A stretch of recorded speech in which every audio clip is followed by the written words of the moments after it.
Okay. In case best inputs వచ్చి feature నాకు బాగుంటుంది అంటే then I will think of it. Okay. And మీరు ఏడుకొండలు ఉన్నారా? అన్మ్యూట్ చేసుకోవాలి. ఆల్రైట్. ఓకే, సెషన్ స్టార్ట్ చేద్దాం. కంటెంట్ ఫస్ట్ మాట్లాడుకుందాం. సో కంటెంట్ వచ్చేసి మీకు VLR ట్రైనింగ్ డేటా ఇంజనీరింగ్ అని చెప్పి ట్రై చేయండి. ఇక్కడ అజ్యూర్ డేటా ఇంజనీరింగ్ ఉంది కదా, దాని మీద క్లిక్ చేయండి. కంటెంట్ కోసం ఇక్కడ మీ కంటెంట్ ఉంది, రైట్? సో నేను ఇదే కంటెంట్ని ఇక్కడ ఎక్స్ప్లెయిన్ చేయబోతున్నాను. Sir VLRtrain.com sir, VLRtraining.com. అదే నేను గూగుల్లో సెర్చ్ చేయమని చెప్పేసి అక్కడ డైరెక్ట్గా క్లిక్ చేయమని చెప్పాను. అది VLRtraining.com సార్, ఇది training.in వస్తుంది. అవునా? సో మరి మీకు VLRtraining.com అని సెర్చ్ చేయండి సార్. ఓకే, నేను పెడతాను మీకు. అది ఓల్డ్ కంటెంట్ మంది. ఆల్రైట్, చూస్తున్నాను. ఏమవుతుందంటే సార్, ఇక్కడ డైరెక్ట్ చాట్ ఆప్షన్ ఇస్తుంటే స్టూడెంట్స్ కి ఒకరితో ఒకరు చాట్ చేసుకుని, అంటే వేరే ఇన్స్టిట్యూట్ వాళ్ళు జాయిన్ అయ్యే స్టూడెంట్స్ లాగేస్తున్నారు సార్. అందుకని డైరెక్ట్ చాట్ ఆప్షన్ తీసేసాను. ఇందులో ఎవరైనా సరే ఫ్యాకల్టీ తోటి కాంటాక్ట్ అవ్వాలన్నమాట. ఓకే, సో నేను ఈ ఆప్షన్ ఇక్కడ ప్రొవైడ్ చేస్తున్నాను. ఓకే, ఆల్రెడీ ప్రొవైడ్ చేసినట్టున్నా కదా. ఓకే, ఆ లింక్ సేమ్ అదే లింక్ అండి. ఇక్కడ కంటెంట్ ఉంది కదా, ఇక్కడ ఉంది కంటెంట్, రైట్? సో ఇదే కంటెంట్ ఇక్కడ నేను ఈ PDF ఫార్మాట్లో ఉంది. Okay, fine. సో మనం ఇప్పుడు డిస్కస్ చేయబోయేది అసలు డేటా ఇంజనీరింగ్ అంటే ఏంటి, రోల్ ఆఫ్ డేటా ఇంజనీర్, ఏ రోల్స్కి అప్లై చేయొచ్చు, అండ్ ఫ్యూచర్లో మీకు డేటా ఇంజనీరింగ్ అనేది బేస్గా తీసుకొని మీకు నెక్స్ట్ ప్రోగ్రెస్ అనేది, అంటే నెక్స్ట్ స్టెప్, నెక్స్ట్ రోల్కి ఏ విధంగా మీరు ఎక్సెల్ అవ్వచ్చు, అసలు ఏ టాపిక్స్ కవర్ అవుతాయి మెయిన్గా. అండ్ ఈ ఓవరాల్ కోర్స్ వచ్చేసరికి 40 సెషన్స్ ఉంటాయి, అరౌండ్ 40 సెషన్స్. పర్ డే వచ్చేసి 1 hour ఉంటుంది, మండే టు ఫ్రైడే ఉంటుంది. వీకెండ్స్ ఏమైనా సెషన్ ఉంటే మీకు ముందరే ఇన్ఫార్మ్ చేస్తాం. And main concepts A cover అవుతాయి అన్నది ఇక్కడ ఉంటుంది, రైట్? సో ఈ అరౌండ్ 40 సెషన్లు 2 పార్ట్స్గా డివైడ్ అయి ఉంటుందండి. మెయిన్గా ఒకటి లోకల్ మిషన్లో మన బేసిక్స్ కవర్ చేయడం, రెండోది మీ క్లౌడ్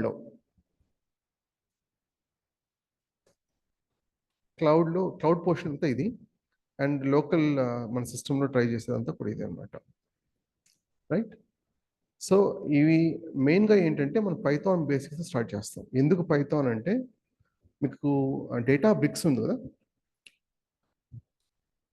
డేటా బ్రిక్స్లో I mean to say, let me expand it. డేటా బ్రిక్స్లో మనం స్పార్క్ లాంగ్వేజ్ వాడతాం కదా. స్పార్క్లో మళ్ళీ వేరియస్ వర్షన్స్ ఉన్నాయండి. ఒకటి స్పార్క్ R ఉంది, PySpark ఉంది, పైథాన్ స్పార్క్ ఉంది. అంటే పైథాన్ సింటాక్స్ రాయొచ్చు, అది ఆర్ సింటాక్స్ కూడా రాయొచ్చు మనం. యాక్చువల్గా ఒరిజినల్గా మీకు చెప్పాలంటే స్పార్క్ అనేది స్కాలాలో రాస్తాం, రైట్? అండ్ సీక్వెల్లో కూడా రాయొచ్చు.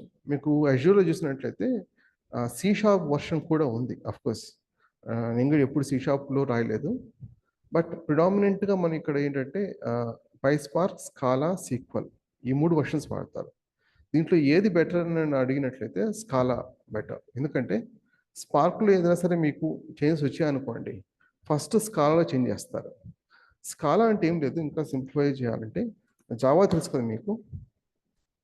ఆ జావా అనేది ఆబ్జెక్ట్ ఓరియంటెడ్ ప్రోగ్రామింగ్ కదా.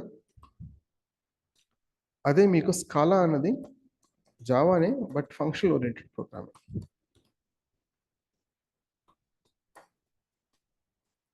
ఇది ఒక యూనివర్సిటీ ప్రాజెక్ట్గా స్టార్ట్ అయింది స్పార్క్ అన్నది.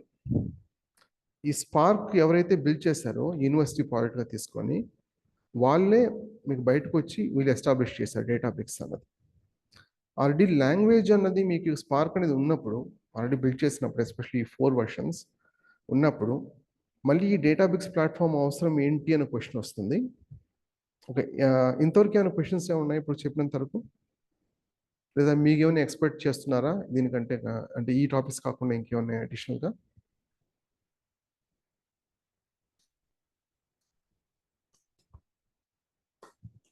ఆల్రెడీ BA మీద వర్క్ చేసే వాళ్ళు ఉన్నారు కాబట్టి హడూప్ గురించి ఐడియా ఉందా?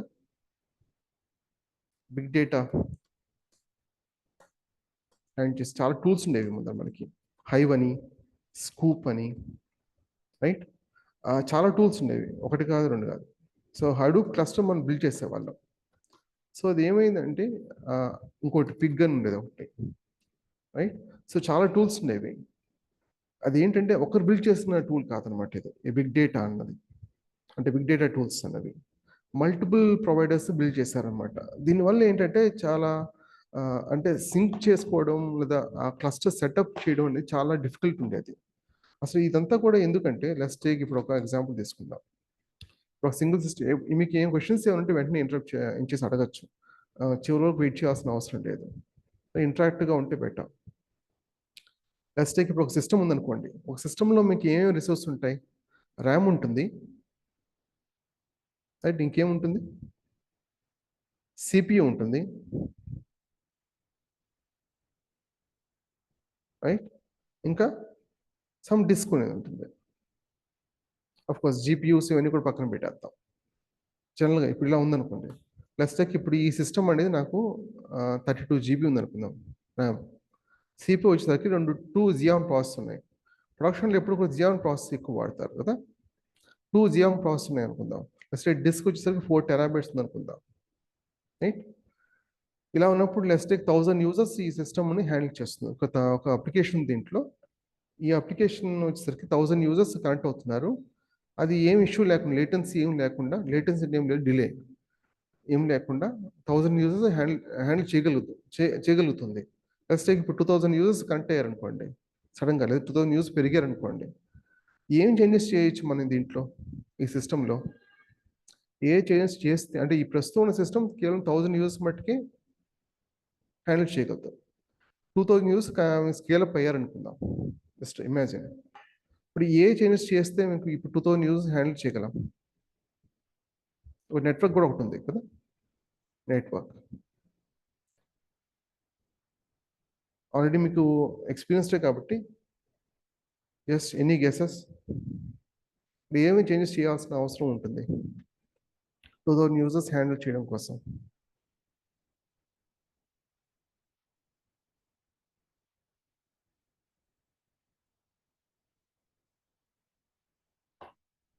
కొంచెం రెస్పాండ్ అయితే బాగుంటుంది. ఓకే సార్, చెప్పండి.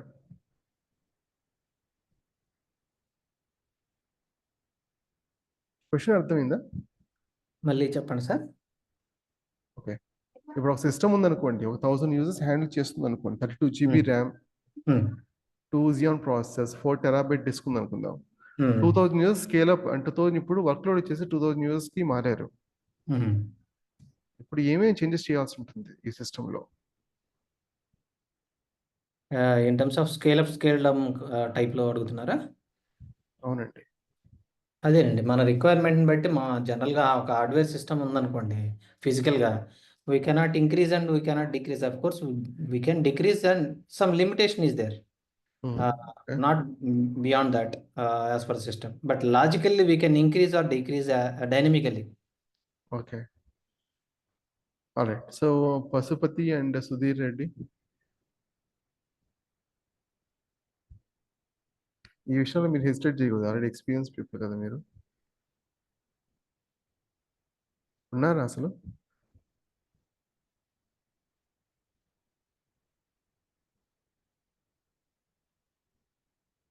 Hello, Pashupati and Sudheer Reddy.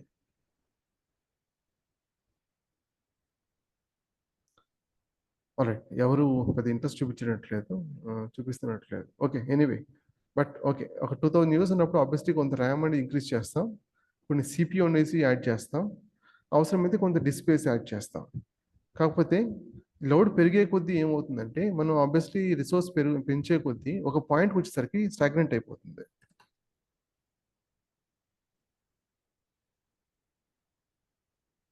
ఒక పాయింట్ స్టాగ్నెంట్ అయిపోతుంది అంటే మీరు ఎంత రిసోర్స్ పెంచినా కూడా అది వర్క్ లోడ్ పెరిగే కొద్దీ మనం హ్యాండిల్ చేయలేదు. సో ఆ ప్రాబ్లమ్ సాల్వ్ చేయడం కోసం డిస్ట్రిబ్యూట్ సిస్టమ్స్ అనేవి ఉంటాయి. డిస్ట్రిబ్యూట్ సిస్టమ్ అంటే ఏం లేదు, ఒక సిస్టమ్ పెట్టుకుంటాం, దీన్ని మాస్టర్ అనుకుందాం. ఈ మాస్టర్ ద్వారా అంటే రిక్వెస్ట్ ఇక్కడికి వస్తుంది, దీని ద్వారా మల్టిపుల్ నోట్స్కి మనం కనెక్ట్ అవుతాం.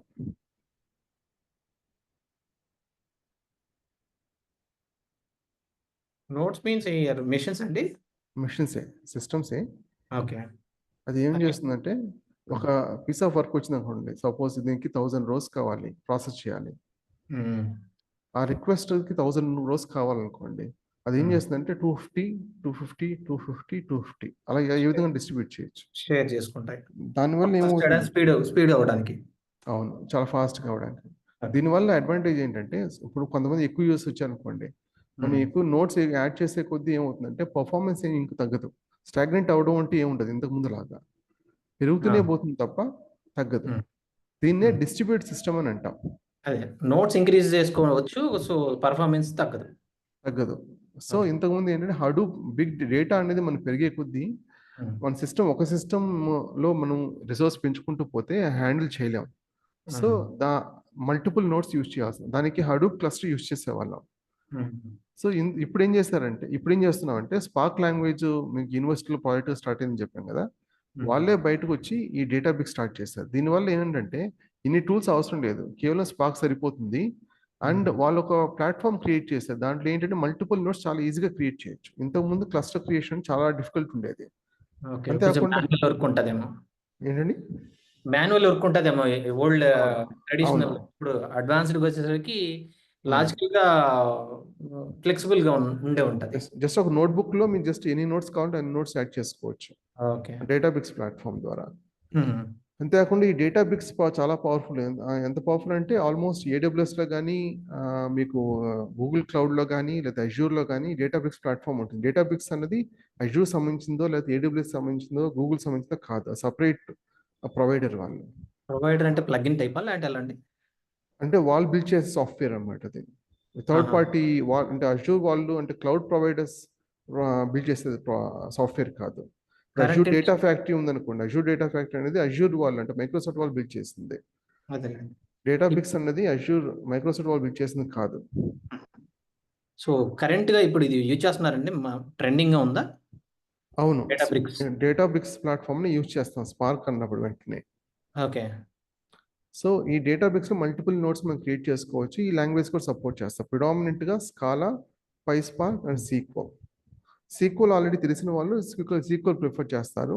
బట్ ఏదైనా కొత్త ఫీచర్స్ ఏమైనా వచ్చినప్పుడు స్పార్క్ లో ఫస్ట్ మీకు స్కాలా అనేది వస్తుంది, ఎందుకంటే స్పార్క్ అనేది రైట్ చేసింది స్కాలాలోనే. ఇదంతా డేటాబేస్ రిలేటెడ్ డేటాబ్రిక్స్ సంబంధించిన నోట్ క్రియేషన్ అండి ఇది? అవునండి, ఇది డేటా ఇంజనీరింగ్ కోసం మనం వాడే టూల్ అన్నమాట.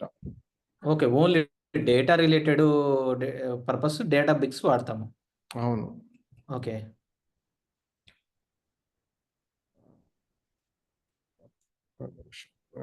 నార్మల్గా ఎలా ప్రాసెస్ ఉంటుందంటే, hello, currently I am in office, I may not respond to your questions, I will follow the demos. Sorry about that. All right. జనరల్గా ఎలా ఉంటుందంటే మీకు ఇంజెక్షన్ అనేది డేటాని మనం ఇన్సర్ట్ చేయడం లేదా. సార్ నేను ఒకసారి మాట్లాడొచ్చా? చెప్పండి సార్. హాయ్ అండి, వాతుల గారు, పశుపతి, సుధీర్ గారు అండ్ విశ్వనాథ్ గారు. యాక్చువల్గా ఇది మన రేపొద్దున కూడా సేమ్ లింక్ తోటే మీరు జాయిన్ అవ్వచ్చండి, అజూర్ డేటా ఇంజనీర్. ఈ కోర్సు డ్యూరేషన్ వచ్చి 2 months ఉంటుంది. సో మీకు యాక్చువల్గా ఈ వీడియో డిస్క్రిప్షన్, అంటే యూట్యూబ్లో వీడియో షేర్ చేస్తాను కదా, ఫస్ట్ 2-3 క్లాసెస్ డిస్క్రిప్షన్లో మన కమ్యూనిటీ లింక్ ఉంటుందండి. సో అజూర్ డేటా ఇంజనీర్కి సంబంధించిన కమ్యూనిటీ లింక్, కోర్స్ కంటెంట్ డిస్క్రిప్షన్లో ఉంటే చూసి కమ్యూనిటీలో జాయిన్ అవ్వండి. జాయిన్ అయ్యాం సార్ ఆల్రెడీ. సారీ, కమ్యూనిటీలో జాయిన్ అయ్యాము ఆల్రెడీ. అదే అండి, కమ్యూనిటీలో జాయిన్ అయితే ఏంటంటే మీకు ఎక్కువ డిస్టర్బెన్స్ లేకుండా ఏదైనా బ్యాచ్ స్టార్ట్ అయినప్పుడు ఓన్లీ అజూర్ డేటా ఇంజనీరింగ్, లేదు ఏదైనా జాబ్స్ నోటిఫికేషన్ మనకి ఏదైనా వచ్చినప్పుడు అక్కడ పోస్ట్ చేస్తూ ఉంటాను అనమాట. మీకు ఏ డౌట్స్ వచ్చినా నా నెంబర్ వచ్చి 9059868766 అని, ఈ నెంబర్కి కాంటాక్ట్ అవ్వండి. సో దామోదర్ గారు మంచి ఎక్స్పీరియన్స్ పర్సన్. సో ఈయన గురించి డీటెయిల్స్ కావాలంటే నాకు ఒకసారి కాల్ చేయండి, చెప్తాను. ఓకే. సో ఇదండి, యాక్చువల్గా మన కమ్యూనిటీలో జాయిన్ అవుతే వాట్సాప్లో డైరెక్ట్ మెసేజ్ పెట్టలేకపోతున్నాము జాయిన్ లింక్, అందుకని ఎప్పటికప్పుడు అప్డేట్స్ అన్నీ కూడా కమ్యూనిటీలో వస్తూ ఉంటాయి. కమ్యూనిటీ సెక్యూర్గా ఉంటుంది, మీ డీటెయిల్స్ బయట వాళ్ళకి ఏమైనా కనపడదు, ఓన్లీ అడ్మిన్కే కనపడుతూ ఉంటాయి. Okay. Okay sir. Okay. Thank you Alright. అండి, థ్యాంక్ యూ వెరీ మచ్ అండి. Thank you. ఇంకొద్దిగా మీ ఫ్రెండ్స్ ఎవరైనా ఉన్నా రిఫర్ చేయండి. Sure sure. ఓకేనా? ఇది డ్యూరేషన్ అయితే 2 months పడుతుంది. కోర్స్ కాస్ట్ వచ్చేసి 20,000 ఉంటుందండి. ఓకే. అంటే వేరీ అవుతుంది బ్యాచ్కి. ఈ బ్యాచ్కి అయితే 20,000 ఉంటుంది. ఓకేనా? Thank you sir. Thank you sir Damodar garu. Okay, next జనరల్గా ప్రాసెస్ ఎలా ఉంటుందంటే మనం డేటాని ఫస్ట్ మనం ఎక్స్ట్రాక్ట్ చేసుకోవాలి. ఇంజెక్షన్. Sorry for interruption. చెప్పండి. సార్ ఈ కోర్సు బిగినర్స్కా లేదంటే డేటా ఇంజనీర్స్కా లేదంటే డేటా అడ్మినిస్ట్రేటర్కా ఏ టైప్ ఆఫ్ కోర్స్ సార్ ఇది మీరు టీచ్ చేయాలనుకుంటుంది? డేటా ఇంజనీర్స్ అంటే డేటా ఇంజనీరింగ్ నేర్చుకోవడం కోసం. ఇది అజూర్ డెవాప్స్ రిలేటెడ్ కదా, దీంట్లో డోకర్ కానీ క్యూబర్నెట్స్ కానీ అట్లాంటి ఏమన్నా జెన్కిన్స్ కానీ అట్లాంటివి ఏమన్నా చెప్తారా? అజూర్ డెవాప్స్ రిలేటెడ్ కాదండి. అజూర్ మీకు డేటా ఇంజనీరింగ్లో కూడా సిఐసిడి సైకిల్ ఉంటుంది. కానీ ఇది data engineering. So data engineering అనేది మల్టిపుల్ సోర్సెస్ నుంచి డేటా వచ్చినప్పుడు అది ఎక్స్ట్రాక్ట్ చేసుకొని ఒక లోడ్ చేసుకొని మీ డేటా లేక్లో కానీ బ్లాక్ స్టోర్ చేసుకొని దాన్ని మనం క్లీన్ చేసి దాన్ని ప్రీ ప్రాసెస్ చేసి అగైన్ మనం ప్రొడక్షన్ రెడీగా డేటాని రెడీ చేసి పెట్టాం అనమాట. అది విజువలైజేషన్ కావచ్చు, లేదా ఫర్దర్గా మిషన్ లెర్నింగ్ లేదా డేటా సైన్స్ ప్రాజెక్ట్స్కి యూజ్ చేసుకోవచ్చు. ఓకే, అర్థమైంది. పైథాన్ రిలేటెడ్ డేటా ప్రాసెసింగ్ చేస్తుంది. మీరు స్పార్క్లో మీకు పైథాన్ కూడా వాడచ్చు, లేదా ప్యూర్ పైథాన్ కూడా వాడచ్చు. Okay okay okay, thank you sir. సరే సార్ కంటిన్యూ. ఒక నిమిషం సార్. చెప్పండి. ఇది యాక్చువల్గా బాతుల గారు మనకి 3+, 4+ ఎక్స్పీరియన్స్ పెట్టుకుని జాబ్స్ కోసం ట్రై చేసే వాళ్ళు ఈ కోర్స్ ఎక్కువగా నేర్చుకుంటారు సార్. ఓకే. ఓకేనా? దీనికి మంచి మార్కెట్ అయితే ఉంది. అంతే కదా సార్ దామోదర్ గారు? అవును సార్. అది యాక్చువల్గా మీకు ఈ ట్రైనింగ్లో మీకు చెప్పినట్టు ప్రాక్టీస్ చేసుకుంటే 2.5 above ఎక్స్పీరియన్స్ అయితే దొరుకుతుందండి మీకు. Okay sir. ఓకేనా? ఓకే. రైట్. సో ఏమేమి రోల్స్ అప్లై చేయొచ్చు అంటే data analyst or data engineer roles apply చేయొచ్చు మీరు. అండ్ ఫ్యూచర్లో వచ్చేసరికి డేటా సైంటిస్ట్ లేదా మిషన్ లెర్నింగ్ ఇంజనీర్ లేదా ఏఐ ఇంజనీర్ రోల్స్కి మీరు అంటే ప్రమోట్ అవ్వచ్చు అనమాట. అంటే మీరు ఆ కాన్సెప్ట్స్ కూడా నేర్చుకున్నట్లయితే డేటా ఇంజనీరింగ్ నుంచి అది ఈజీగా మీరు ట్రాన్సిషన్ అనేది అవ్వచ్చు. అంటే అన్నిటికీ బేస్ డేటా ఇంజనీరింగే కాబట్టి. Okay. Right. So data engineering అంటే ఏం లేదు, మల్టిపుల్ సోర్సెస్ నుంచి మనకు డేటా వచ్చినప్పుడు అది ఎలా ఎఫెక్టివ్గా హ్యాండిల్ చేసి మనం సిస్టంలో స్టోర్ చేసుకొని దాన్ని క్లీన్ చేసి దాన్ని ప్రీ ప్రాసెస్ చేసి మనకు డిఫరెంట్ టీమ్స్కి వేరియస్ టీమ్స్కి మనం వాళ్ళకి అంటే వాళ్ళ డేటా రిక్వైర్మెంట్ తగ్గట్టుగా మనం మోల్డ్ చేసి ఇవ్వడమే డేటా ఇంజనీర్ యొక్క రోల్. ఇది లైక్ చూడటానికి ఈటీఎల్ టూల్ టైప్ లో ప్రాసెసింగ్ చేస్తుంది అనుకుంటున్నాను. Is it correct? అవును, ఈటీఎల్ టూలే. ఈటీఎల్ తోనే కన్ఫైన్ అవ్వదు, బట్ ఈటీఎల్ కూడా ఉంటుంది. అజూర్ డేటా ఫ్యాక్టరీ అనేది ఒక ఈటీఎల్ టూల్. బట్ అనలిటిక్స్ కూడా మనం యాడ్ చేసుకోవాలి. సినాప్స్ అనలిటిక్స్ అని ఉంటుంది. అంతేకాకుండా సిసిడి కంప్లీట్ మనం బిల్డ్ చేసుకోవచ్చు. అంతేకాని వేరియస్ ఆప్షన్స్ అనేవి ఉంటాయి. ఫ్యాబ్రిక్ అనేది ఉంది, ఇంకా మోర్ ఎఫెక్టివ్. కాకపోతే అది Azure data factory and synapse analytics వచ్చేసి మీకు పిఏఎస్ ప్రోడక్ట్ యాజ్ సర్వీస్. అదే మీకు ఫ్యాబ్రిక్ వచ్చేసరికి సాఫ్ట్వేర్ యాజ్ సర్వీస్ అనమాట. అది difference. Okay okay sir. So ఇలా ఉంటుంది. సో ఇది వచ్చేసి మీకు సినాప్స్ అనలిటిక్స్ ఉంటుంది, ఇది వచ్చి ఫ్యాబ్రిక్లో ఉంటుంది అన్నమాట. ఇలా ఉంటుంది. అఫ్ కోర్స్ ఆన్ సైట్లో మీరు బిల్డ్ చేసుకోవాలంటే సీక్వెల్ సర్వర్ మనం జనరల్గా మేనేజ్ చేస్తాం. సో ఇంటిగ్రేషన్ ఈటీఎల్ కోసం ఎస్ఐఎస్ వాడతాం, లేదా పైథాన్ వాడచ్చు. రైట్. సో విఎంలో మనం ఒక సీక్వెల్ సర్వర్ ఇన్స్టాల్ చేసుకొని చేయడం అనేది జస్ట్ ఐఏఎస్ కింద వస్తుంది అనమాట, ఇన్ఫ్రాస్ట్రక్చర్ యాజ్ సర్వీస్ కింద వస్తుంది అనమాట. ఓకే. సో మనం మెయిన్ ఫోకస్ ఏంటంటే on site PaaS product as service and software as service అనమాట. ఈ మూడింటి మీద ఉంటుంది అనమాట డేటా ఇంజనీరింగ్ కోర్స్ అన్నది. 2 భాగాలుగా ఉంటుంది. Python, sequel server, scallop basics మనం ఫస్ట్ చూస్తాం.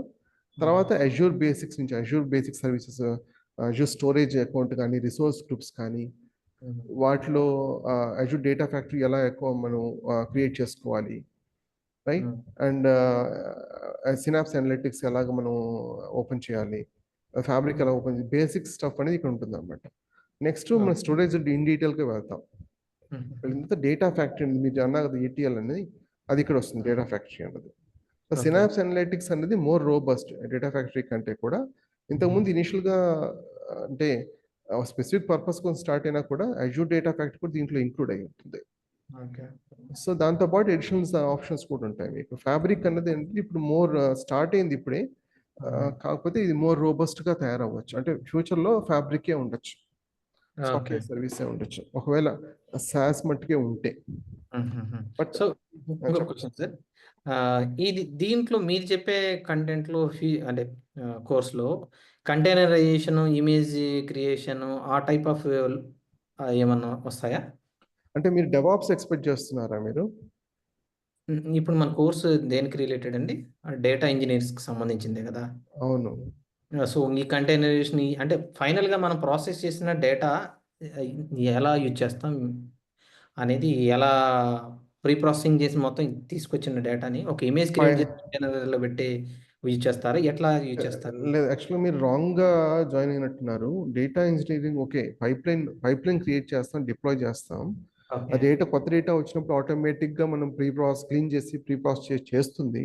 కానీ మీరు కంటైనరేషన్ అంతా ఒక డెవాప్స్ చుట్టూ వెళ్తున్నారు మీరు. సో మీరు ఎక్స్పెక్ట్ చేస్తున్న అది తెలిసి డెవాప్స్ అనుకుంటా. ఓకే. సో అజూర్ డెవాప్స్ అన్నారు కదా, ఆ టైప్లో నేను అనుకుంటున్నాను. అజూర్ డెవాప్స్ అనలేదండి, ఆహా. మీరే అంటున్నారు అజూర్ డెవాప్స్ అన్నారు. ఆహా, అజూర్ ఓకే. డెవాప్స్ కాదు, అజూర్ డేటా ఇంజనీరింగ్ అని చెప్తున్నాను. Okay okay okay okay sir, నేను రాంగ్ ట్రాక్లో ఉన్నట్టున్నాను. సరే అదే. సార్. సో విశ్వనాథ్, యా మీరు అన్మ్యూట్ చేసుకున్నది, ఏమైనా క్వశ్చన్స్ ఏమైనా ఉన్నాయా? Yes, I have one question. So I'm already working on SQL. So how SQL. is it? Yeah, from last Okay. 3 years I'm working on SQL. Okay, so which flavor? So is SQL Server or Oracle? MS SQL, SQL Server, MS. SQL Server. Okay, SQL developer or BI developer? SQL developers. I'm SQL developer. in my current role, I'm working with SQL coding and giving some data modeling things to BI developers. Your voice is not clear. So you are a SQL developer and T-SQL developer, right? Yes. What you spoke about BI. In end product, they are using ClickSense here. So I'm just in one particular server, I'm creating some data modeling using like some T-SQL tables I'm talking about. Okay, fine. So you are into data modeling also. Yes, You know how to normalize the data. If at all, if someone has given a heap data, you know how to normalize it. yes, sir. Normalization, You know how to create relations and constraints. Yes, constraints, those things I have. All right. So you okay, now you want to focus on data engineering. Yes, sir. My basic question is, sir, we need coding in Databricks, right? If someone is proficient in SQL, or he can achieve everything. Like if the person is using Python in coding, in the same level, a person who is using SQL, he can achieve the same thing or not? We can do that. The problem is that it is not a programming language by nature, right? Of course, we Yes. have Transact SQL, but Yeah. it is not as flexible as Python or Scala. But we can write SQL. Okay. So I just want to switch into like this data engineering and BI technologies now. So just ask you out, sir. So you already have good knowledge about data or Yes, how to write I SQL have and good BI. knowledge about SQL, and I learned few basic things about this Azure also, like what are the Alright. technologies, tools.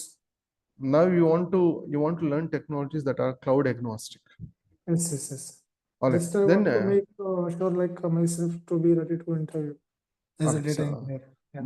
my request is don't hesitate to learn Python or Scala. It is not Okay. as difficult as it appears to be. You can easily Okay. learn it. It's not really difficult. And moreover, you can utilize generative AI solutions to convert this code, and you Yes, can yes, describe your own thing, and you can get PySpark or Scala. Sure. So Yeah.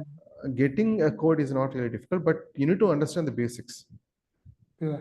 right? If you know basics for like, first 20 sessions are going to be on SQL, Scala, and Okay. PySpark. PySpark is, I mean to say, initially we start with Python, and then we'll Python, switch to PySpark. Okay. And then we will move to cloud. So that's the reason I have mentioned here, SQL, Python, and Scala. First 20 sessions, 15 to 20 sessions max. And then we will get into Azure basics, and then blob storage, data lake, Azure Data Factory, Synapse, Fabric, and then finally we'll get into projects. Yes. Okay, so ఈ course అనేది తెలుగులో ఉంటుంది, మీకు comfortable you are comfortable in Telugu, right? Yeah, I know Telugu. Okay. Actually, I am from Mantralayam, which is like comes in Andhra. Yeah. Okay, alright. So మీకు ఈ particular course అనేది ఇంగ్లీష్లో కూడా మేము డెలివరీ చేయడానికి మాకు ఏం ఇష్యూ లేదు. బట్ ఈ అనుకుంది మటుకు అంటే ఇంటెన్షన్ డెమో సెషన్ వచ్చేసి తెలుగులోనే, సో ఇక్కడ తెలుగులో మాట్లాడతారు. బట్ జనరల్గా ఇదంటే 2 సెక్షన్స్గా ఉంటుంది. ఒకటి Pythons equal scallop and Azure ఉంటుంది. సో అజ్యూర్లో మెయిన్గా ఏంటంటే Azure data factory, synapse analytics, మెయిన్గా ఫ్యాబ్రిక్. ఫ్యూచర్లో మొత్తం ఫ్యాబ్రిక్ ఉండొచ్చు. అండ్ ప్యాస్ సొల్యూషన్ వచ్చేసరికి ప్రోడక్ట్ యాజ్ సర్వీస్ సొల్యూషన్ వచ్చేసరికి సినాప్స్ అనలిటిక్స్ వాడతాం, రైట్? ఈ కోర్స్ డ్యూరేషన్ అరౌండ్ 40 సెషన్స్ ఉంటుంది. ఓవరాల్గా అరౌండ్ 1 hour per day ఉంటుంది అనమాట. అరౌండ్ మీకు పార్ట్స్ వచ్చేసరికి 2 to 3 ఖచ్చితంగా ఉంటుంది, 2 to 3 సెషన్స్. వీలైతే ఒక మైగ్రేషన్ ప్రాజెక్ట్ కూడా చూస్తాను, అంటే SQL server on premise to Azure SQL. Okay. ఒక ప్రాజెక్ట్ కూడా వీలైతే నేను ఇంక్లూడ్ చేస్తాను. సో ఓవరాల్ స్ట్రక్చర్ అన్నమాట ఇది. నేను నీకు జస్ట్ ఓవర్వ్యూ ఇచ్చాను, డేటాబేస్ అంటే ఏంటి, అసలు ఎలా స్టార్ట్ అయిందా అంతా కూడా. అండ్ డీటెయిల్ కంటెంట్ మీరు కావాలనుకున్నట్లయితే ఇక్కడ ఈ లింక్ ఆల్రెడీ మీ చార్ట్లో ఉంది, ఒకసారి చూడండి. లేకపోతే ఈ లింక్ మీద క్లిక్ చేయండి, మీకు డీటెయిల్ కంటెంట్ వస్తుంది. నేను ఇక్కడ పీడిఎఫ్లో చూపిస్తున్నాను, సేమ్ అదే అనమాట. Right from basics Azure data platform అంటే ఏంటి, role of data engineers, data engineer ఒక రోల్ ఏంటి, ఫ్యూచర్లో ఎలా ఉండొచ్చు, డేటా ఇంజనీర్ నుంచి నెక్స్ట్ స్టెప్ అంటే ఏదైనా ఉంటుంది, ఏముంటుంది అంటే డేటా సైంటిస్ట్గా కానీ లేదా ఎంఎల్ ఇంజనీర్ కానీ ఏ ఇంజనీర్ కానీ మీరు ప్రమోట్ అవ్వచ్చు. I mean say data engineer కదా అన్నిటికీ బేస్. సో నెక్స్ట్ స్టెప్ అనేది క్వైట్ ఈజీగా మీరు అడాప్ట్ అవ్వచ్చు అనమాట, రైట్? అది తర్వాత అజ్యూర్ సర్వీస్ ఏమి ఉన్నాయి data engineering related, Microsoft fabric కానీ సినాప్స్ అనలిటిక్స్ కానీ, రైట్? అండ్ డేటా ఫ్యాక్టరీ కానీ అదర్ ఆప్షన్స్ ఏమి ఉన్నాయో అని చూడొచ్చు, అంటే బ్లాబ్ స్టోరేజ్, డేటా లేక్తో సహా. అండ్ అజ్యూర్ ఎన్విరాన్మెంట్ ఎలా క్రియేట్ చేసుకోవాలి, సబ్స్క్రిప్షన్ అంటే ఏంటి, అసలు కంప్లీట్గా అంటే అజ్యూర్కి న్యూ ఎలా అంటే కంప్లీట్ తెలీదు అన్న అజంప్షన్తోనే కోర్స్ అనేది ఉంటుంది. Microsoft Fabric fundamentals, Delta Lake కానీ how it is different from data lake. So Delta Lake and data lake రెండు ఒకటి కాదు, మల్టిపుల్ వర్షన్స్ మనం ఇక్కడ మెయింటైన్ చేయొచ్చు అనమాట. లేక్ హౌస్ అని ఉంటుంది. సో డేటా ఇంజెషన్ మీకు అర్థం చేసుకుంటే మనం డేటాని ఫస్ట్ ఎక్స్ట్రాక్ట్ చేసుకొని ఆ ఇంజెషన్ ప్రాసెస్ ఇక్కడ ఉంటుంది. డేటా ఫ్యాక్టరీ మెయిన్గా వాడతాం. అఫ్కోర్స్ సినాప్స్ అనలిటిక్స్ వాడచ్చు, but it is quite expensive compare to data factory. కేవలం ఈటీఎల్ పైప్ లైన్ మీద క్రియేట్ చేయాలనుకున్నప్పుడు లేదా డేటా ఫ్లో క్రియేట్ చేయాలనుకున్నప్పుడు అజ్యూర్ డేటా ఫ్యాక్టరీ వాడితే సరిపోతుంది. మీరు సినాప్స్ అనలిటిక్స్ వాడాల్సిన అవసరం లేదు. మీరు సినాప్స్ అనలిటిక్స్లో ఉన్న అడ్వాంటేజ్ ఏంటి, డైరెక్ట్గా మీరు అక్కడి నుంచే పవర్ బిఐ స్విచ్ అయ్యి డాష్బోర్డ్స్ క్రియేట్ చేయొచ్చు అనమాట. అంతేకాకుండా ఇంకా అడిషనల్ ఆప్షన్స్ కూడా ఉన్నాయి. And data processing with Azure database, మెయిన్గా డేటాబేస్ మీద ఎక్కువ ఫోకస్ ఉంటుంది, ఎందుకంటే డేటా ప్రీ ప్రాసెసింగ్ అంతా కూడా దీని మీదే ఉంటుంది. జనరల్గా డేటా అనేది మనకు మల్టిపుల్ సోర్స్ నుంచి వచ్చినప్పుడు ఏడిఎఫ్ వాడతాం. ఎలా ఉంటుందంటే మల్టిపుల్ సోర్సెస్ నుంచి డేటా వచ్చినప్పుడు అది మల్టిపుల్ ఫార్మాట్స్లో కూడా ఉండొచ్చు. మల్టిపుల్ సోర్సెస్ మల్టిపుల్ ఫార్మాట్స్లో కూడా ఉండొచ్చు, ఒకే ఫార్మాట్లో ఉండాల్సిన అవసరం లేదు. ఏడిఎఫ్ని తీసుకొని మనం డేటా బ్లాబ్ స్టోరేజ్లో కానీ లేదా డేటా లేక్లో కానీ డంప్ చేస్తాం. అక్కడి నుంచి మనం స్పార్క్ వాడతాం. అక్కడ మనం క్లీనింగ్ కానీ లేదా ప్రీ ప్రాసెసింగ్ అంతా కూడా ప్రీ ప్రాసెసింగ్ ఆర్ ప్రాసెసింగ్ అంతా కూడా ఇక్కడ స్పార్క్లో చేస్తాం అన్నమాట.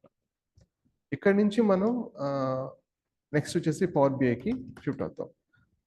నార్మల్గా సినాప్స్ అనలిటిక్స్లో మనం ఇవన్నీ కూడా ఇంక్లూడ్ అయ్యి ఉంటాయి.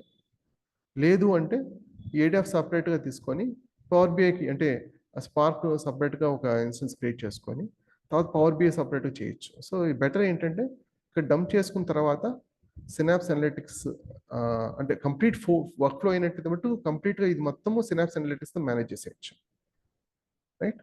ఒకవేళ సాఫ్ట్వేర్ అలా కాకుండా మీకు సినాప్స్ అనలిటిక్స్ కాకుండా సాఫ్ట్వేర్ సర్వీస్ కావాలన్నట్టయితే డైరెక్ట్గా ఫ్యాబ్రిక్ చూస్ చేసుకోవచ్చు. ఫ్యూచర్ మొత్తం ఫ్యాబ్రికే ఉంటుంది. అంతేకాకుండా ఇప్పుడు 203 అనేది DP 203 సర్టిఫికేషన్ డెప్రికేట్ అయింది. ఇప్పుడు అంతా కూడా 500, 600 మీద ఎక్కువ ఫోకస్ ఉంది అన్నమాట. 500, 600 మీద. ఓకే. సో డేటాబ్రిక్స్ డీటెయిల్‌గా ఉంటుంది. పైస్పార్క్ కానీ దాంట్లో మనం సీఎస్‌డి సైకిల్, ఎంఎల్ ఫ్లో ఎలా ఇంటిగ్రేట్ చేసుకోవచ్చు. మిషన్ లెర్నింగ్ ప్రాజెక్ట్ ఒకటి చూద్దాం. అంటే ఈ డేటా తీసుకున్న తర్వాత ఒక మిషన్ లెర్నింగ్ ప్రాజెక్ట్ ఒక ఫ్లో ఎలా ఉంటుందో చూస్తాం దీంట్లో డేటాబ్రిక్స్‌లోనే. అండ్ డేటా వేర్ హౌసింగ్ మనం ఎలా మేనేజ్ చేయొచ్చు. దీంట్లోనే మనకి స్పార్క్ పూల్ కూడా, అంటే స్పార్క్ పూల్ క్రియేట్ చేసుకోవచ్చు, లేదా నార్మల్ పూల్ క్రియేట్ చేసుకోవచ్చు, లేదా డెడికేటెడ్ పూల్ క్రియేట్ చేసుకోవచ్చు. మన డేటా రిక్వైర్మెంట్ బట్టి, మన డేటాను బట్టి మనం పూల్స్ క్రియేట్ చేసుకోవచ్చు. ఒకవేళ కాంప్లెక్స్ డేటా, బిగ్ డేటా ఉందనుకోండి, ఇక్కడ స్పార్క్ పూల్ క్రియేట్ చేయొచ్చు మీరు. స్పార్క్ పూల్ క్రియేట్ చేసి మల్టిపుల్ నోట్స్ రన్ చేయొచ్చు అనమాట ఇక్కడి నుంచే. సో సినాప్స్ అనలిటిక్స్లో మనకు ఆప్షన్స్ ఉన్నాయి. ఇక్కడ చెప్పాను కదా, ఇక్కడ డెడికేట్ సీక్వెల్ పూల్ చేయొచ్చు, లేదా on demand SQL pools create చేసుకోవచ్చు. లేదా ఇంకొక ఆప్షన్ ఇక్కడ మెన్షన్ చేయింది ఏంటంటే స్పార్క్ పూల్ అన్నమాట. స్పార్క్ పూల్లో మనకు బెటర్ అడ్వాంటేజ్ అనమాట, ఎస్పెషల్లీ బిగ్ డేటా ఉన్నప్పుడు. స్మాల్ అమౌంట్ ఆఫ్ డేటా ఉన్నప్పుడు 1 టెరాబైట్ 2 టెరాబైట్స్ ఉన్నప్పుడు మనకి స్పార్క్ పూల్ అంటే అవసరం లేదు, రైట్? అఫ్కోర్స్ చేస్తే ఏం ఇష్యూ ఏం లేదు. ఇంకొకటి ఏంటంటే ఇక్కడ నేను చెప్పాలనుకుంటుంది రియల్ టైమ్ డేటా ప్రాసెసింగ్. ఇప్పుడు చూస్తే ఇక్కడ 2 రకాలు ఉంటాయి డేటా అనేది, batch processing, stream processing. Regular కంటిన్యూస్గా వస్తూ ఉందనుకోండి డేటా అనేది, అది స్ట్రీమ్ ప్రాసెసింగ్ వస్తుంది. లేదు ఒక రెగ్యులర్గా అంటే ఎవ్రీ 1 అవర్ డేటా వస్తుంది అనుకోండి, లేదా ఎవ్రీ హాఫ్ అన్ అవర్ బ్యాచెస్గా వస్తుంది అనుకోండి, అది బ్యాచ్ ప్రాసెసింగ్ అనమాట. సో ఈ ప్రాసెస్ ఒకే విధంగా ఉండదు. ఇప్పుడు మీరు బ్యాచ్ ప్రాసెసింగ్ అనుకోండి, బ్లాక్ స్టోరీలో కానీ, డేటా లేక్లో కానీ, సీక్వెల్ డేటా కాస్మోస్లో కానీ పెడతాం. కాస్మోస్ అన్నది ఏంటంటే మీకు నో సీక్వెల్ సొల్యూషన్ అనమాట, అజ్యూర్ నో సీక్వెల్ సొల్యూషన్. అంటే అక్కడ యాసిడ్ ప్రాపర్టీస్ అక్కడ ఒబే చేయదు. జనరల్గా మనకు తెలుసు కదా, సీక్వెల్ అన్నది స్ట్రక్చర్ డేటా, ఓఎల్టీపీ డేటా అంటాం కదా, ఆ డేటా కోసం అజ్యూర్ సీక్వెల్ అది. సో బ్యాచ్ ప్రాసెసింగ్ కోసం ఇంతకుముందు పిగ్, హైవ్ అన్నీ వాడేవాళ్ళం, ఇప్పుడు స్పార్క్ వాడుతున్నాం. అండ్ అనలిటికల్ డేటా స్టోర్ వచ్చేసి మనకి స్పార్క్ సీక్వెల్ కానీ, లేదా సీక్వెల్ డేటా వేర్ హౌస్లో మనం పెట్టుకోవచ్చు. తర్వాత అనలిటిక్స్ అండ్ రిపోర్టింగ్ కోసం పవర్ బిఐ కానీ, ట్యాబ్లో కానీ వాడచ్చు. జనరల్గా మనం ఇక్కడ వాడేది డేటా ఫ్యాక్టరీ. ఓజీ అనేది ఇప్పుడు వాడట్లేదు ఎక్కువ. General main focus data factory మీదే ఉంది. అదే రియల్ టైమ్ ప్రాసెసింగ్ అనుకోండి, మీకు ఇక్కడ ఈవెంట్ హబ్స్ ఉంటాయి, ఐఓటీ హబ్ ఉంటుంది, క్యాఫ్కా ఉంటుంది, రైట్? ఈవెంట్ హబ్ వచ్చేసి అజ్యూర్ స్పెసిఫిక్ అనమాట. సో దీని ద్వారా ఏంటి, కంటిన్యూస్ ఐఓటీ డేటా కానీ, లేదా స్ట్రీమింగ్ డేటా కానీ తీసుకోవచ్చు. స్ట్రీమ్ అనలిటిక్స్, స్టామ్ అని ఉంటుంది ఇక్కడ, స్టామ్ నోట్బుక్ అని ఉంటాయి. సో ఈ స్ట్రీమ్ ప్రాసెసింగ్ కోసం యూజ్ చేస్తాం వాటిని. సో పెద్ద డిఫరెన్స్ అంటే ఒకసారి మీకు కాన్సెప్ట్ అర్థమైతే, as long as injection process తప్ప మిగతా ప్రాసెస్ అంతా ఆల్మోస్ట్ సేమ్ టు సేమ్ ఉంటుంది అనమాట, రైట్? ఇది ఒక ఓవర్వ్యూ మీకు చెప్పాలంటే. ఇంకా డేటా గవర్నెన్స్, అజ్యూర్ అంటే డేటా ఆడిటింగ్ అనేది మీకు అజ్యూర్ పర్వ్యూ చూస్తాం. ఇప్పుడు యాక్చువల్గా అజ్యూర్ పర్వ్యూ కాదు, మైక్రోసాఫ్ట్ పర్వ్యూ అన్నట్టున్నాం, రైట్? సో ఇక్కడ మీకు కొన్ని రెస్ట్రిక్షన్ అంటే సెక్యూరిటీ రిలేటెడ్ ఏదన్నా కానీ, ఆడిటింగ్ కానీ ఇక్కడంతా కూడా పర్వ్యూలో చేస్తాం అనమాట. అండ్ ఇక మీకు లేదు కీస్ అన్ని కూడా సెక్యూర్గా స్టోర్ అవ్వాలనుకున్నట్లయితే అజ్యూర్ కీ వాల్ట్ వాడతాం, రైట్? సీక్రెట్స్ అన్ని కూడా కీ వాల్ట్స్లో పెట్టి అక్కడి నుంచి పైప్ లైన్లో డైరెక్ట్గా మనం మెన్షన్ చేయకుండా కీ వాల్ట్లో పెట్టి కీ వాల్ట్ నుంచి పుల్ చేసుకుంటాం అనమాట, రైట్? అంతేకాకుండా రో లెవెల్, కాలమ్ లెవెల్ సెక్యూరిటీ కూడా మనం మెన్షన్ చేసుకోవచ్చు. మనకు అంతేకాకుండా ఇక్కడ అడ్వాన్స్ ఫ్యాబ్రిక్ ఫీచర్స్ కూడా మనం చూస్తాం. ఇప్పుడు నోట్బుక్ యూటిల్స్ అని అంటున్నాం దీన్ని, ఎంఎస్ స్పార్క్ నోట్బుక్స్, స్టామ్ నోట్బుక్స్, డేటా ర్యాంగ్లింగ్, క్లీనింగ్, ఇదంతా కూడా ఇక్కడ ఉంటుంది. డేటా మోడలింగ్ అన్నారు కదా, సో ఇక్కడ ఈ ప్రాసెస్ ఇక్కడ ఉంటుంది, ఈ స్టెప్లో ఉంటుంది ఫ్యాబ్రిక్లో. తర్వాత మనం రియల్ టైమ్ డాష్ బోర్డ్స్ దీని మీద పవర్ బిఐ యూజర్స్ క్రియేట్ చేసుకోవచ్చు. కానీ ఫ్యూచర్లో ఫ్యాబ్రికే ఉంటుంది పవర్ఫుల్ టూల్గా. ప్రస్తుతం వచ్చేసి not as robust as Synapse or ADF, అక్కడున్న ఆప్షన్స్ లేవు. బట్ ఫ్యూచర్లో కంప్లీట్గా ఫ్యాబ్రిక్ స్విచ్ అవ్వచ్చు. అండ్ డేటా ఇంజనీరింగ్ వర్క్లోడ్స్ ఎలా మనం మేనేజ్ చేస్తాం, రైట్? ఎలా ఆప్టిమైజ్ చేయొచ్చు అన్నది ఇక్కడ ఉంటుంది. దాని ద్వారా మీకు కెపాసిటీ మెట్రిక్స్ అన్ని కూడా మేనేజ్ చేయడం ఎలాగా. ఎండ్ టు ఎండ్ పార్ట్స్ ఖచ్చితంగా 2 to 3 పార్ట్స్ ఉంటాయండి, right? Okay. So complete CID సైకిల్తో పాటు మీకు ఉంటుంది 2 to 3 పార్ట్స్ ఉంటుంది. అంతేకాకుండా డొమైన్ స్పెసిఫిక్గా డేటా మెషిన్ క్రియేట్ చేస్తాం, డొమైన్ స్పెసిఫిక్గా చేయడం కోసం అనమాట. నార్మల్గా మనం అన్నీ కలిపి ఒకే దాంట్లో పెడతాం, అలా కాకుండా మల్టిపుల్ డొమైన్స్ క్రియేట్ చేసుకొని ఆ డొమైన్ స్పెసిఫిక్ పైప్లైన్స్ అని కూడా ఒక డొమైన్లో పెట్టుకుంటాం అనమాట. అది డేటా మెష్ అంటాం. సో అవి క్రియేట్ చేసుకోవచ్చు మనం. అంతేకాకుండా మల్టిపుల్ లేయర్స్ ఉంటాయి కదా, బ్రాంజ్, సిల్వర్, గోల్డ్, డేటా రా డేటా వచ్చింది అనుకోండి, అది బ్రాంజ్ కింద వస్తుంది. క్లీనింగ్ అండ్ ప్రీ ప్రాసెసింగ్ చేసిన సిల్వర్ కింద వస్తుంది. ప్రొడక్షన్ రెడీ డేటా ఉంటుంది కదా, ఫైనలైజ్ డేటా, అది గోల్డ్ కింద వస్తుంది అనమాట. సో ఇది ఎలా మేనేజ్ చేయాలనేది ఇక్కడ ఉంటుంది. ఓకే, సో ఈ విధంగా నార్మల్గా ఉంటుంది. ఒక మిషన్ లెర్నింగ్ ప్రోడక్ట్ కూడా ఉంటుందని చెప్పాం కాబట్టి రియల్ టైం ప్రొడక్షన్ కానీ లేదా డేటా తీసుకొని ఏదైనా ఆ డేటా సెట్ని బట్టి అది రిగ్రెషన్ లేకపోతే క్లాసిఫికేషన్ క్లస్టరింగ్ అని ఏదో ఒకటి అప్లై చేస్తాం అనమాట. రైట్, జనరల్గా ఏంటంటే 203, 500, 203 డూప్లికేట్ అయింది, బట్ స్టిల్ 203 కాన్సెప్ట్స్ కవర్ అవుతాయి. 500 and 600 మీద ఫోకస్ ఉంటుంది. రైట్, ఇది ఓవర్వ్యూ, ఈ కోర్స్ యొక్క ఓవర్వ్యూ. దీంట్లో ఏమైనా క్వశ్చన్స్ ఏమైనా ఉంటే అడగాలి. ఫస్ట్ 2 to 3 సెషన్స్ మీకు ఫ్రీగా అటెండ్ అవ్వచ్చు. రేపు సెషన్ ఉంటుంది, రైట్. నెక్స్ట్ మండే ఉంటుంది అనమాట. అంటే సెషన్ సాటర్డే సండే ఉండదు. ఓకే అండి. సో మీరు మైక్రోసాఫ్ట్ ఫ్యాబ్రిక్ కూడా కవర్ చేస్తారు దీంట్లో? అవును, ఈ కోర్సులో మైక్రోసాఫ్ట్ ఫ్యాబ్రిక్ ఉంటుంది. జనరల్గా డేటా ఫ్యాక్టరీ అండ్ సినాప్స్ మీద కవర్ చేస్తారు, ఫ్యాబ్రిక్ కూడా కవర్ చేస్తారు కోర్సులో. ఓకే అండి. అరౌండ్ 40-45 సెషన్స్ పట్టచ్చు ఓవరాల్. ఓకే. ఇంకేమైనా క్వశ్చన్స్ ఏమైనా ఉన్నాయా? సార్ దీని గురించి నాకు పూర్తి తెలియదండి, ఏమనుకోకండి. ఇది పర్లేదు. కోడింగ్ టైప్లో ఉంటుందా సార్, లేట్లా ఎట్లా? స్పార్క్ ఉన్నప్పుడు ఆబ్వియస్లీ కోడ్ అనేది ఉంటుంది. అట్లీస్ట్ సీక్వెల్ కోడింగ్ అన్న తెలుసుకుంటాను. సీక్వెల్ ఎక్స్ప్లెయిన్ చేస్తాను, పైథాన్ కూడా ఎక్స్ప్లెయిన్ చేస్తాను. కానీ కంప్లీట్గా కోడింగ్ అంటే ఏ లాంగ్వేజ్ అయినా పర్వాలేదు, కోడింగ్ తెలిస్తే బెటర్. కంప్లీట్గా న్యూ అన్నప్పుడు కొంత డిఫికల్టీ అనేది ఉంటుంది, ప్రాక్టీస్. నాకు ఎస్క్యూఎల్, పైథాన్ బేసిక్స్ తెలుసండి. Okay, then you can easily get into it. Okay, ఇంకెవరికైనా థ్యాంక్ యూ సార్. క్వశ్చన్స్ ఉన్నాయా? దామోదర్, నేను స్టార్టింగ్లో మిస్ అయ్యాను. చెప్పండి. సో మీరు పైథాన్, ఎస్క్యూఎల్ ఇవి మీరు చెప్పిస్తారా మాకు ఈ ట్రైనింగ్లో? అవునండి. సో ఫస్ట్ 10 or 20 సెషన్స్ దీని మీదే ఉంటుంది. పైథాన్, ఓకే, సీక్వెల్, స్కాలా ఉంటుంది. అంటే I mean to say Python basics ఉంటాయి, at the same time PySpark కూడా ఉంటుంది. సీక్వెల్ ఉంటుంది, at the same time Spark sequel కూడా ఉంటుంది. స్కాలా ఉంటుంది, at the same time Scala ఉంటుంది. అంటే ఇవి ఎక్స్ప్లెయిన్ చేసినప్పుడు నేను స్పార్క్ రిలేటెడ్గా చెప్పుకుంటూ వెళ్తాను. అంటే ఇప్పుడు మనకు ఈ పైథాన్ మీద కానీ ఎస్క్యూఎల్ మీద కానీ డీప్ నాలెడ్జ్ ఉండాలా, లేకపోతే బేసిక్ బేసిక్ నాలెడ్జ్ చాలా? డిపెండ్స్ ఆన్ ద ప్రాజెక్ట్ కదా. ఇప్పుడు బేసిక్ అంటే కొన్ని ప్రోడక్ట్స్ వచ్చేసి అది బేసిక్ లెవెల్ సరిపోతుంది. కొన్ని ప్రోడక్ట్స్ ఓకే, అలా ఉండవు, కొన్ని కాంప్లెక్స్ క్వైరీస్ ఉంటాయి, 20-30 లైన్స్ ఉంటాయి. ఓకే, సో అలాంటి సిచ్యువేషన్ ఉన్నప్పుడు సపోజ్ ఒక ఎగ్జాంపుల్ కోసం ఒక క్వైరీ చూపిస్తాను. అంటే ఒకరి జాబ్ సపోర్ట్కి ఇచ్చినప్పుడు ఆ క్వైరీ అన్నది రాశారు. జస్ట్ ఒక ఓవర్వ్యూ, ఒక ఐడియా రావడం కోసం చూపిస్తున్నాను అంతే. ఈ క్వైరీ రాసాం, రైట్. ఈ క్వైరీ అన్నది ఏంటంటే ఇంతకుముందు ఆ క్వైరీ అనేది వాళ్ళు రాసిన క్వైరీ అరౌండ్ 15 minutes పట్టేది, 5 to 15 minutes పట్టేది. ఇది దీని ద్వారా ఏంటంటే 60 seconds లెస్ దెన్ 60 seconds అయిందనమాట. సో ఆప్టిమైజేషన్ అనేది ఉంటుంది. సో మీకు కాంప్లెక్సిటీ అన్నది ఖచ్చితంగా ఉంటుంది కాంప్లెక్స్ ప్రాజెక్ట్స్ తీసుకున్నట్లయితే. ఎప్పుడు కూడా మీరు హెసిటేట్ చేయొద్దు, అంటే డీప్ డైవ్ చేయడానికి హెసిటేట్ చేయొద్దు. అఫ్కోర్స్ ఇనీషియల్గా మనం బేసిక్స్లోనే స్టార్ట్ చేస్తాం, ఓకే, రైట్. అండ్ సాధ్యమైనంత వరకు ఇప్పుడు నేను డీటెయిల్గానే అంటే డీప్ డైవే వాడడానికి ట్రై చేస్తాను. Okay, okay. అంటే ఇప్పుడు అట్లా మనం 10 lines 20 lines స్క్రిప్టింగ్ రాసేంత నాలెడ్జ్ మాకు వస్తుందా ఈ ట్రైనింగ్లో? అంటే పైథాన్ మీద కానీ ఎస్క్యూఎల్ కానీ లైక్ డీప్ నాలెడ్జ్ మేము గెయిన్ చేయగలమా? అంటే మెయిన్ ఫోకస్ ఇక్కడ ఎక్కడ ఉంటుందంటే ఫ్యూచర్ ఎక్స్ప్లోర్ చేయడానికి ట్రై చేస్తాను. ఇప్పుడు ఓకే, సీక్వెల్ అనుకోండి, సీక్వెల్ ఇన్డెప్త్గానే వెళ్తాను.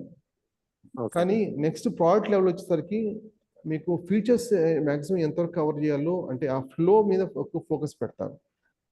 ఆ క్వైరీ ఆ లాంగ్వేజ్ కోడ్ కాంప్లెక్సిటీ మీద కంటే కూడా ఫ్లో మీద ఎక్కువ ఫోకస్ పెడతాను. ఒకసారి మీకు ఫ్లో అర్థమైందంటే కాంప్లెక్సిటీ అన్నది ఎలా హ్యాండిల్ చేయాలనేది మీకు ఎక్స్ప్లెయిన్ చేస్తాను. మీకు ఆల్రెడీ జనరేటివ్ ఏ టూల్స్ ఉన్నాయి, ఎలా హ్యాండిల్ చేసుకోవచ్చు చూద్దాం, రైట్. అంటే డైరెక్ట్గా క్వైరీ అక్కడ మనము కాపీ పేస్ట్ చేసి అక్కడ ఇచ్చే రిజల్ట్ని జస్ట్ అట్లా చూసుకోవడమా, లేకపోతే ఇలాగా చూడొచ్చు, లేదంటే డైరెక్ట్గా మీరే ఒక మోడల్ క్రియేట్ చేయొచ్చు. డైరెక్ట్గా డీబీకి క్వైరీ చేసుకోవచ్చు. ఓకే. ఒక ఓకే. ఎల్ఎల్ఎం మోడల్లో డైరెక్ట్గా క్వైరీ చేసి, అంటే జస్ట్ టెక్స్ట్ రాస్తే అదే ఆటోమేటిక్గా క్వైరీ జనరేట్ చేస్తుంది, అదే అవుట్పుట్ కూడా ఇస్తుంది. లేదు కేవలం అవును. క్వైరీ కావాలనుకుంటే చేసుకోవచ్చు. అంటే సమ్‌టైమ్స్ మనకి ఎగ్జాక్ట్ రిజల్ట్ ఇస్తుందని ఎక్స్‌పెక్ట్ చేయలేము గదా! సో, కొన్ని ఎర్రర్స్ వచ్చినప్పుడు లేదా ఇష్యూస్ వచ్చినప్పుడు దాన్ని మనం అట్‌లీస్ట్ అర్థం చేసుకొని హ్యాండిల్ చేసే విధంగా గూడా ఉంటేనే మనకి ఫస్ట్ బేసిక్ నాలెడ్జ్ ఉంటేనే కదా హ్యాండిల్ చేయగలం మనం దాన్ని. అవును, సీక్వెల్ బేసిక్స్ ఆల్రెడీ మీకు తెలుసు కదా. ఆ! అయినా కూడా కొంచెం ఈ కోర్సులో కవర్ అవుతుంది, బేసిక్స్ కవర్ అవుతాయి, మ్యాక్సిమం మీకు అడ్వాన్స్ ఫీచర్స్ కూడా ఉంటాయి. కాకపోతే అంటే పైథాన్ గురించి అడుగుతున్నాను దామోదర్. పైథాన్ వచ్చేసి ఆబ్జెక్ట్ ఓరియెంటెడ్ ప్రోగ్రామింగ్ ఇంక్లూడ్ చేయను నేను. మీకు ఎక్స్ప్లెయిన్ చేయబోయేది ఏంటంటే Python basics, Python core Python, right, list, tuples, dictionary, sets cover చేస్తాను. ఎలాగ మనం ఇఫ్ బ్లాక్ ఎలా రాయాలి, లేదా వైల్ లూప్ ఎలా రాయాల్సి ఉంటుంది, ఫర్ లూప్ ఎలా రాయాల్సి ఉంటుంది, లిస్ట్ కాంప్రిహెన్షన్ అంటే ఏంటి, లాంబ్డా ఫంక్షన్స్ అంటే ఏంటి, అవి ఎక్స్ప్లెయిన్ చేస్తాను. ఓకే. ఓకే. అంతవరకు. Thank you. ఇంకేమైనా క్వశ్చన్స్ ఉన్నాయా?